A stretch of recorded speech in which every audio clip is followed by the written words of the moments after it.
This is the BLUETTI EB3A, the little battery that goes from almost empty to useful faster than my coffee finishes brewing, and it actually keeps the essentials alive when the lights go out. What stood out to me right away is how quickly it recovers and how confidently it handles the day-to-day devices I rely on. I see this as a compact power station for people who want real backup without lugging around a heavy box. It fits best for car camping, apartment dwellers dealing with occasional outages, remote work setups that need a safety net, and anyone who wants a grab-and-go power cube that isn't fussy. It's not meant to run a space heater all night or power a full kitchen, but it's excellent at keeping phones, laptops, cameras, small appliances, and networking gear going. Physically, it's about the size of a chunky shoebox and a touch over 10 pounds, so I can carry it one-handed without thinking about it. The fold-flat handle is a smart touch because it stays out of the way when I set things on top. The shell is a matte plastic that hides scuffs better than glossy finishes. All the action is up front. 2 AC outlets on the right, DC and USB on the left, and a bright screen in the middle that shows what's coming in and going out.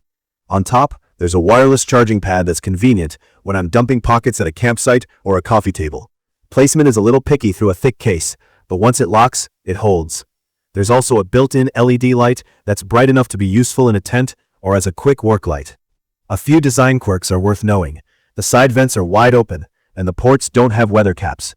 This is not something I'm leaving out in blowing sand or rain. The rubber feet keep it planted on smooth tables, though after sliding it around a bit, one foot started to lift at the edge. A dab of stronger adhesive fixed it, but it's a small reminder that this is built for portability, not abuse. Setup took me a couple of minutes.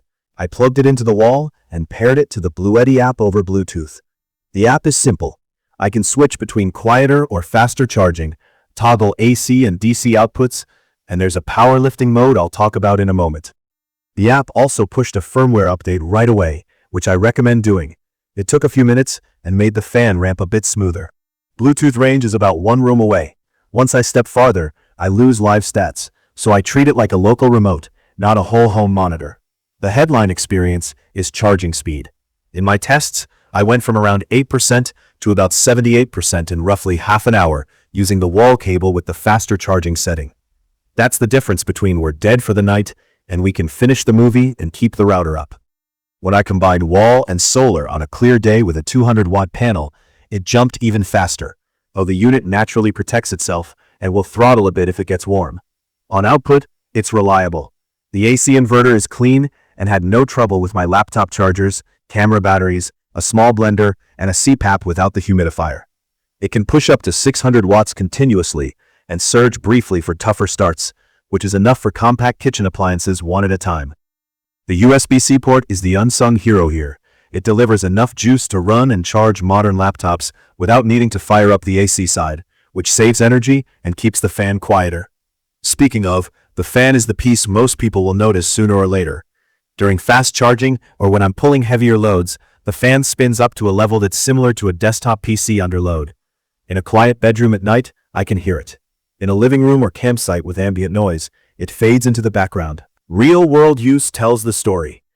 During a brief power outage, I put the EB3A in UPS mode and plugged my modem, router, and one monitor into it. When the grid cut out, my internet stayed up and my main desktop didn't reboot, but one of my side monitors flickered off and back on. That matches what I'd expect from a fast, not instant switchover. For a home office, it's good peace of mind, but I wouldn't lean on it for a server that can't tolerate even a blip.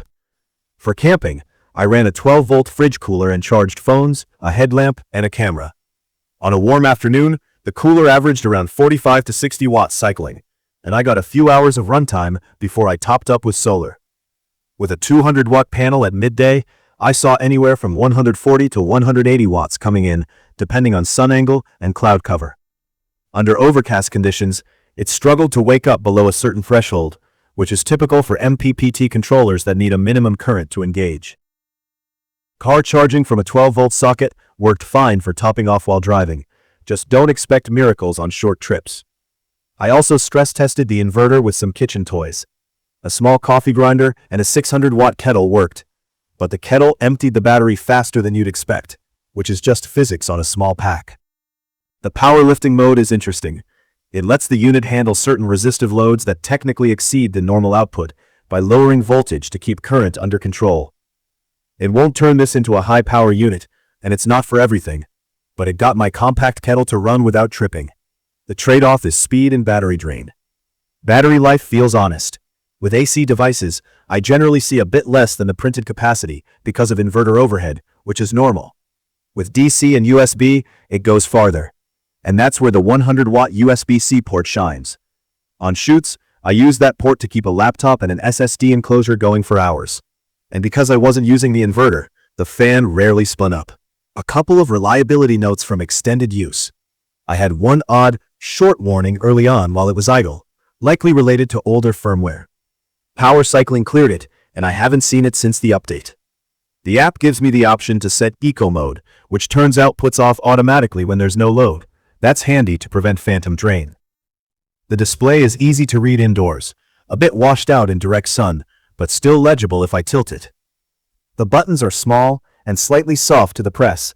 I rely on the on-screen icons to confirm on-off, because the click is subtle.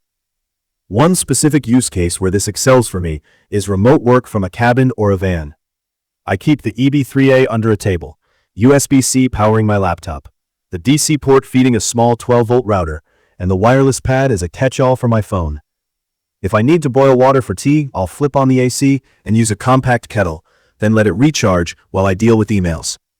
If the sun is good, the panel tops me up during lunch. It's a setup that feels simple and flexible. What I appreciate most are the genuinely helpful touches. Fast wall charging changes how I use it. I don't have to plan a full day for a recharge. The USB-C port reduces how often I turn on the inverter, which keeps everything calmer and more efficient. The UPS bypass means I can leave my networking gear plugged in without worrying about draining the battery when the grid is stable.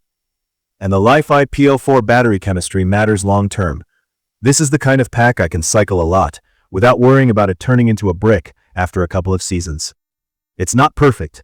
The fan noise is noticeable in quiet spaces. The lack of weather protection means I treat it carefully outdoors. The Bluetooth range is limited, and the wireless charger needs careful placement.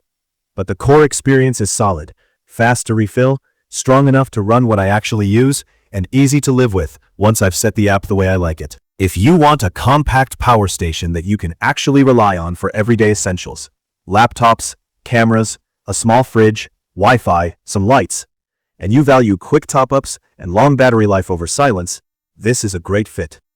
If you need to run big heaters, or you want a silent bedside companion for a CPAP, you'll probably want something larger, or a setup that isolates fan noise. If you found this video helpful, subscribe for more practical tech reviews, and let me know your questions or your experience with portable power in the comments.